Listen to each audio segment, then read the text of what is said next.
Last week வந்து ஈக்கியா போயிருந்தோம். அப்போ வந்து தம்பி பாப்பா 2 பேரையும் கூட்டிகிட்டு போயிட்டோம். கொஞ்சம் திங்ஸ்லாம் வாங்கலாம் சொல்லி போயிருந்தோம். இவங்கள வச்சுட்டு எங்கே வாங்க முடிஞ்சுது. ப்ரைஸ்லாம் ரொம்ப கம்மியாக தான் இருந்தது. பட் இவங்கள வச்சுட்டு நிறையா வந்து ஷாப்பிங் பண்ண முடியலன்னு சொல்லிட்டு அன்றைக்கி கொஞ்சம் மட்டும் வாங்கிட்டு வந்துட்டோம். ஸோ இந்த வீக் வந்து 2 டேஸ்க்கு முன்னாடி மறுபடியும் வந்து ஈக்கியா போயிருந்தோம். ஏன்னா அன்றைக்கி போகும்போதே நிறைய திங்ஸ் வந்து ஆஃபரில் இருந்தது. ப்ரைஸுமே வந்து ரொம்ப கம்மியாக தான் இருந்தது. நான் வந்து இந்த வெங்காயம் பூண்டு இதெல்லாம் வந்து போட்டு வைப்போம் இல்லையா, அது வந்து போட்டு வைக்கிறதுக்கு ட்ரே பார்த்துருந்தேன். பட் அன்றைக்கி வாங்க முடியல. நம்ம வீட்டில் ஆல்ரெடி யூஸ் பண்ணது பார்த்தீங்கன்னா ட்ரையாங்கிள் ஷேப்பில் இருக்கும். அது வந்து ஏதாவது ஒரு கார்னர் ஸ்பேஸில் தான் வந்து வைக்க முடியும்.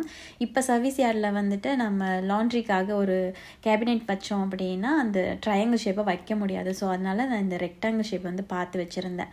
4 லேயரோடது $14 வந்துச்சு. அந்த 4 லேயரை வந்து ஃபிக்ஸ் பண்ணிவிட்டு அந்த ட்ரேயில் ஷீட் போட்டு அதுக்கப்புறம் வெங்காயம் கிழங்கு அப்படின்னா அரேஞ்ச் பண்ணியிருந்தேன். நான் எந்த இடத்துல வைக்கிறதுக்காக வாங்கினோ அந்த இடத்துக்கு பர்ஃபெக்டாக வந்து செட் ஆயிடுச்சு.